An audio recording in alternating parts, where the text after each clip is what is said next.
하나님께서 오늘 우리에게 주시는 말씀은 창세기 16장 7절에서 16절까지 말씀입니다. 제가 가진 성경으로 구약 18쪽에 있습니다. 네, 함께 화면을 보셔도 좋습니다. 말씀 봉독합니다. 여호와의 사자가 광야의 샘물 곁 곧 숨길 샘 곁에서 그를 만나 이르되 사레 여종 하가라 내가 어디서 왔으며 어디로 가느냐. 그가 이르되 나는 내 여주인 사레를 피하여 도망하나이다. 여호와의 사자가 그에게 이르되 내 여주인에게로 돌아가서 그 수하에 복종하라. 여호와의 사자가 또 그에게 이르되 내가 내 씨를 크게 번성하여 그 수가 많아 셀 수 없게 하리라. 여호와의 사자가 또 그에게 이르되 내가 임신하였은즉 아들을 낳으리니 그 이름을 이스마엘이라 하라. 이는 여호와께서 내 고통을 들으셨음이니라. 그가 사람 중에 들나귀같이 되리니 그의 손이 모든 사람을 치겠고 모든 사람의 손이 그를 칠지며 그가 모든 형제와 대항해서 살리라 하니라. 하갈이 자기에게 이르신 여호와의 이름을 나를 살피시는 하나님이라 하였으니 이는 내가 어떻게 여기서 나를 살피시는 하나님을 배웠는고 함이라. 이러므로 그 샘을 브엘라 헤로이라 불렀으며 그곳은 가데스와 베렛 사이에 있더라. 하갈이 아브라함의 아들을 낳음에 아브라함이 하갈이 낳은 그 아들을 이름하여 이스마엘이라 하였더라. 하갈이 아브라함에게 이스마엘을 낳았을 때에 아브라함이 86세였더라. 아멘. 할렐루야.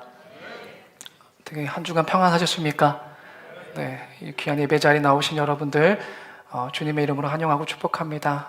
오늘 우리가 창조절, 아까 제가 서두에도 말씀드렸지만 창조절 이제 마지막 주일입니다. 창조절이 어떠한 절기였습니까?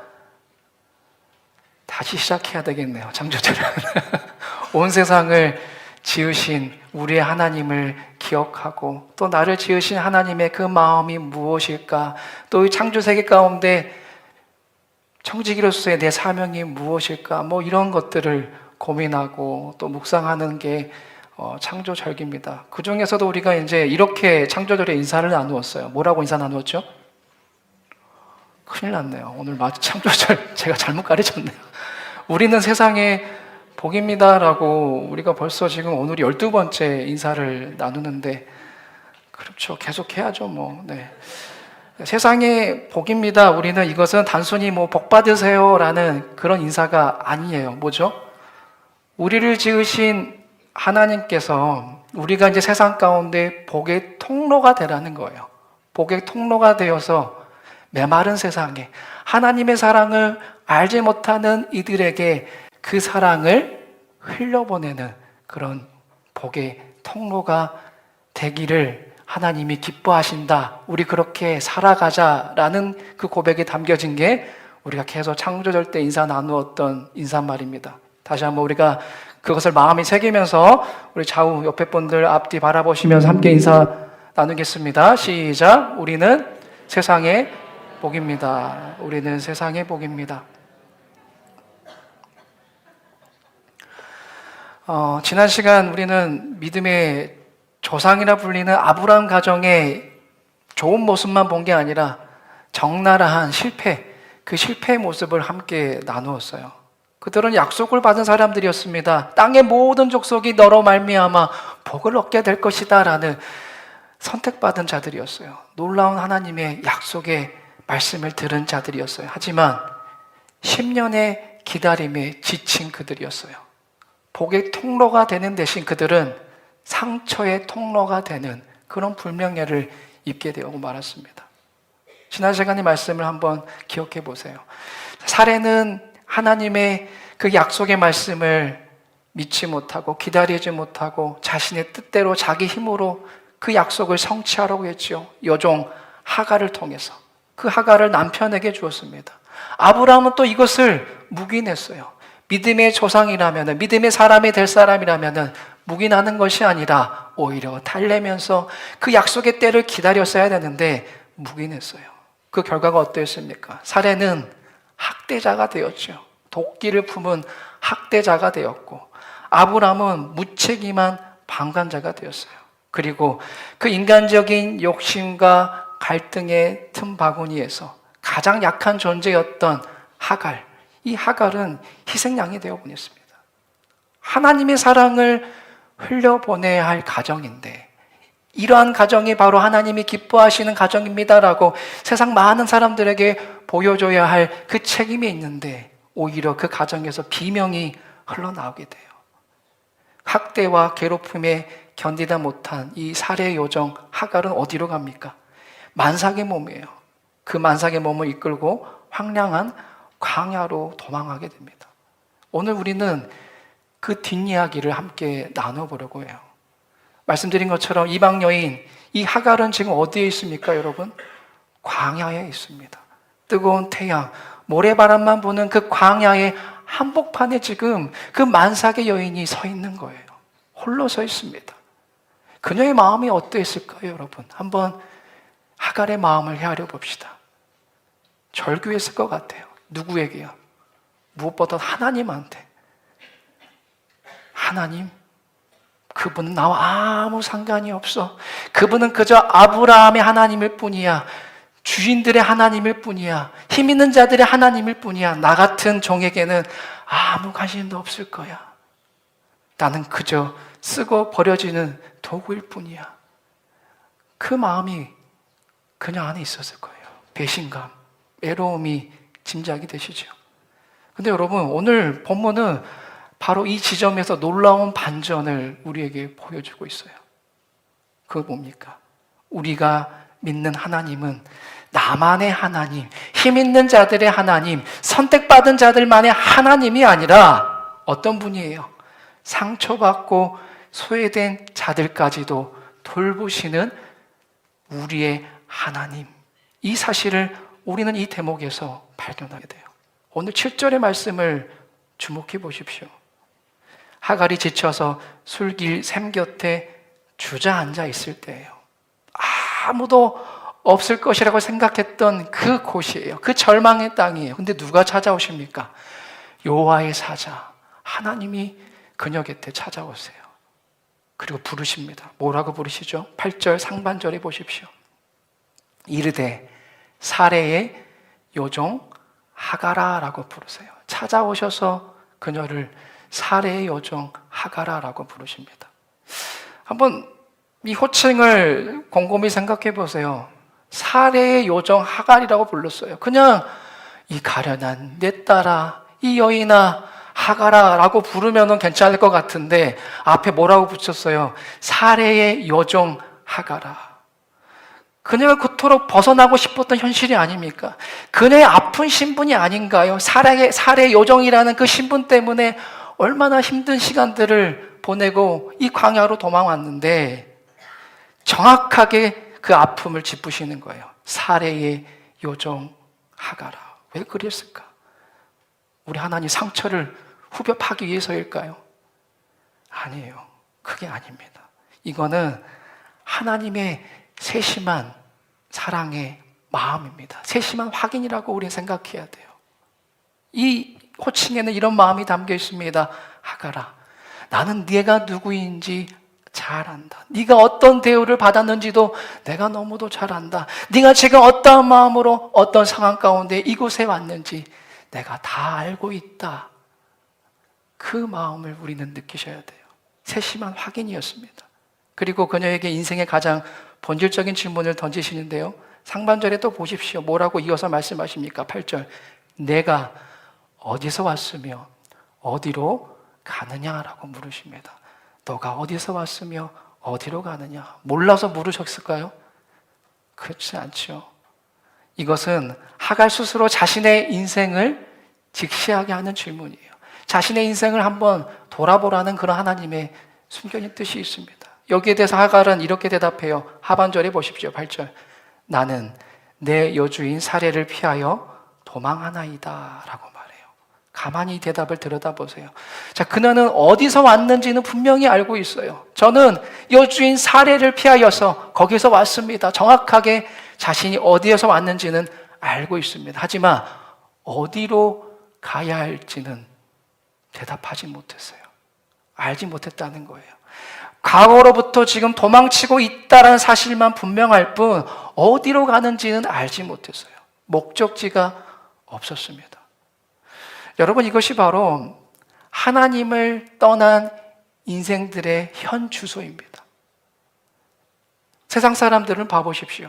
삶의 고통이 닥쳐오면은 도망갑니다. 본능적으로 도망쳐요. 어디로 도망칩니까? 술로 가기도 하고, 쾌락으로 가기도 하고, 혹은 관계의 단절로 도망쳐요. 어디서 왔는지에 대한 과거의 상처는 너무나도 선명한데 어디로 가야 할지에 대한 삶의 방향, 이것은 잃어버린 상태. 이것이 바로 광야를 떠도는 하갈의 모습이자 우리의 모습이기도 합니다. 하지만 창조주 하나님은요, 당신이 지은 이 피조물이 길을 잃고 방황하고 헤매는 것을 원치 않으세요. 하나님은 우리를 목적 없이 세상에 두신 것이 아니라 뭐라고요? 세상에 복이 되라고. 우리가 인사말처럼 세상에 복이 되라고 우리를 지으셨기 때문에 우리에게 지금 찾아와 주시는 거예요. 오늘 하갈에게도 찾아와 주시는 것입니다.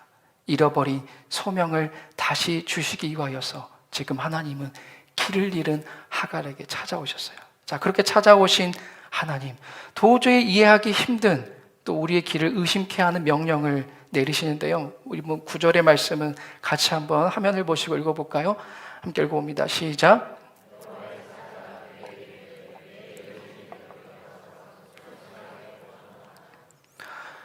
자, 여러분 솔직히 이 말씀이 이해가 되십니까? 어떻게 들리시나요? 상식적으로. 지금 어디서 왔어요?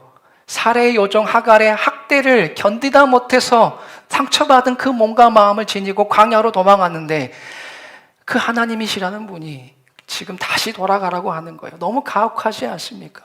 그 지긋지긋한 학대의 형장, 나를 짐승 취급하던 그 사람 밑으로 다시 들어가라는 게 말이나 되는 소리입니까? 그러나 여기서 우리는 또 깊은 하나님의 섭리를 깨달아야 해요.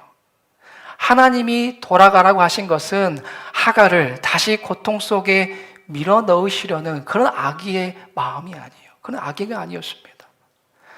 하나님이 보시기에는 하갈과 또 장차 태어날 아기가 살 수 있는 길, 그리고 가장 안전한 길은 역설적이게도 그녀가 도망쳐 나왔던 바로 그곳, 그 주인의 집이었습니다. 이게 하나님의 뜻이에요. 이게 하나님의 마음이었어요. 물론 광야는 자유롭습니다. 하지만 그 광야는 생명을 보장받을 수 없는 땅이에요. 죽음의 땅입니다. 하지만 주인의 집은 어떻습니까? 괴로워 보이지만 생명이 보장된 땅입니다. 그래서 하나님은 그 고통의 자리로 하갈을 돌려보내시는 거예요. 자, 그러나 이 말씀에는 더 깊고 중요한 영적 의미가 담겨 있습니다. 바로 우리가 나누었던 세상의 복이 되는 그 길에 대한 비밀이에요. 여러분, 우리가 복의 통로가 된다, 세상의 복의 통로가 되어야 한다라는 것은 나에게 잘해주는 사람, 내가 제일 있기 편한 곳에만 머물러라, 거기서 너희들이 복의 통로가 되어라, 거기서 너희들이 하나님의 사랑을, 생명의 복을 흘려보내라, 이게 아니라는 거예요. 물이 막힌 곳을 뚫어야 흐를 수 있듯이 때로는 나를 힘들게 하고 나에게 상처 준 그 관계 속으로 다시 들어가서 믿음으로 그 막힌 담을 허물 때에 비로소 하나님의 사랑이 흘러가게 된다라는 것입니다. 이게 세상의 복이 되라라는 그 복의 비결이에요. 복에 대한 비밀입니다. 여러분, 보통 문제가 생기면 어떻습니까? 우리는 회피하고 도망하는 것을 해결책으로 여기죠. 하지만 도망은 해결이 아니에요. 실타래가 엉켰을 때에 가위로 잘라버리면 어떻습니까? 처음에는 속은 시원할지 모르지만 그 실은 다시는 쓸 수가 없습니다. 엉킨 매듭을 풀려면은 힘들더라도 그 매듭이 꼬였던 지점으로 다시 돌아가서 힘들지만 하나씩 하나씩 풀어야 한다는 거예요. 그래서 여기에서 요구되는 것이 무엇입니까? 순종이라는 겁니다. 내 감정은 죽어도 가기 싫어요. 내 감정은 죽어도 그것은 아니에요. 그렇게 아우성치지만 그것이 나를 살리고 가정을 살리려는 하나님의 말씀이기에 따르는 것, 이것이 바로 순종이라는 것입니다. 예수님을 생각해 보십시오. 고통의 잔을 처음부터 순종하고 싶은 마음이 없으셨어요. 피하고 싶으셨어요. 주님도 그런 마음이 계셨습니다. 하지만 도망치지 않으셨어요. 나의 원대로 마시옵고 아버지의 원대로 하시옵소서라면서 주님의 그 뜻 앞에 순종하셨다는 겁니다. 죽기까지 복종하셨어요. 여러분, 그 위대한 우리 주님의 순종이 있었기에 십자가는 저주가 아니라 구원의 통로가 된 것입니다. 온 세상의 생명의 복이 흘러넘치게 되었다라는 겁니다. 하나님은 하갈에게 이해할 수 없는 명령과 함께 놀라운 축복의 약속을 주십니다. 10절의 말씀 같이 한번 또 읽어볼까요? 시작. 여호와의 사자가 내가 내 씨를 크게 번성하여 아멘. 다시 돌아가게 하신 그 이유가 여기에 있습니다. 광야에서는 그 약속을 누릴 수가 없다라는 거예요. 돌아가야 한다는 겁니다. 여러분 이 약속을 보십시오. 아브라함에게 주셨던 하늘의 무별 약속과 같습니다. 충격적인 말씀이죠. 여러분 지금 하갈의 뱃속에 있는 이 아기가 이스마엘이라는 것을 우리가 잘 알고 있어요. 이 아이는 약속의 자녀가 아니에요. 솔직히 말하면 실수의 결과물입니다. 아브라함과 사레의 그 믿음 없는 자들의 실수의 결과물이에요. 근데 지금 하나님은 그 아이에게 약속을 하시는 거예요. 사람들은 실수로 태어난 존재를 무시하고 배제하고 없던 일로 치부합니다. 하지만 하나님은 그렇지 않다는 거예요. 우리가 믿는 이 창조절의 하나님은 약속의 자녀만 사랑하고 실수로 태어난 자녀는 사랑하지 않는 그런 분이 아니세요. 하나님은 당신이 만드신 모든 생명을 귀하게 여기신다라는 겁니다. 우리 하나님은 약속의 자녀 이삭도 사랑하시지만 광야의 들나귀처럼 살아야 할 이스마엘의 고통도 외면하지 않으시는 그런 분이시다라는 겁니다. 여러분 우리는 이 사실을 잊어버리고 종종 하나님을 우리가 독점하려 할 때가 있어요. 하나님은 내 편이야. 하나님은 우리 교회 편이야. 하나님은 우리 식구만 사랑하셔. 근데 여러분 우리가 진정 세상에 복이 되려면 우리의 하나님은 나만의 하나님이 아니라 우리 모두의 하나님이시다라는 것을 인정해야 돼요. 하나님 우리가 우리 편이라고 생각하지 않는 사람들, 우리가 때로는 원수처럼 여기는 사람들, 실패하고 넘어진 사람들의 그 신음소리조차도 들으시는 분이다라는 것입니다, 여러분. 우리 예수님께서 말씀하셨어요. 산상수훈에서 화면을 보실까요? 마태복음 5장 45절 하반절에 보십시오. 함께 읽습니다. 시작. 하나님이 그 해를 악인과 선인에게 비추시며 비를 의로운 자와 불의한 자에게 내려주심이라. 아멘. 맞지 않습니까? 나의 하나님은 동시에 우리 하나님이에요. 원수와도 같은 자에게도 그분은 하나님이시라는 거예요. 어떻게 저런 사람에게 하나님이 필요하겠어? 아니요. 그분에게도 그 사람에게도 하나님이 필요한 거예요. 그 영혼을 사랑하시니까. 내 기도를 들으시는 하나님은 나와 갈등하고 있는 저 사람의 기도도 들으시는 분입니다. 여러분, 이 넓으신 하나님의 마음을 우리가 품을 때에 우리는 비로소 세상 가운데 나아가서 하나님의 사랑을 흘려보낼 수 있는 진정한 복의 통로가 될 수 있다는 겁니다. 하갈은 그 하나님을 만났어요. 그 광야에서. 넓고 속이 깊으시고 차별하지 아니하시는 아브라함의 하나님이시고 힘 있는 자의 하나님이신 줄 알았는데 그런 분이 아니라는 것을 알았어요. 얼마나 감격스러웠을까요? 그 마음이 느껴지는 구절이 오늘 우리가 함께 읽었던 13절입니다. 다시 한번 같이 13절도 우리가 힘있게 함께 읽어봅니다. 시작. 하갈이 자기에게 이르신 여호와의 이름을 나를 살피시는 하나님이라 하였으니 이는 내가 어떻게 여기서 나를 살피시는 하나님을 배웠는고 함이라. 아멘. 마음이 느껴지십니까? 나는 버려진 줄 알았는데, 내 슬픔을 아무도 모르는 줄 알았는데 하나님은 다 보고 계셨구나.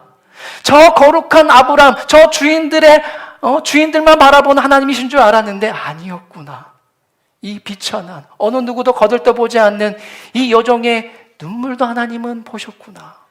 그렇게 나를 살피시는 하나님이시구나. 그 하나님을 만나고 나서 하갈은 그 우물에 이름을 붙입니다. 뭐라고 이름을 붙였습니까? 부엘라 헤로이라고.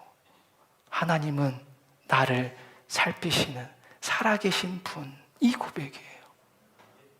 나를 살피시는 살아계신 분. 이 깨달음이 여러분 하갈을 다시 살게 했습니다.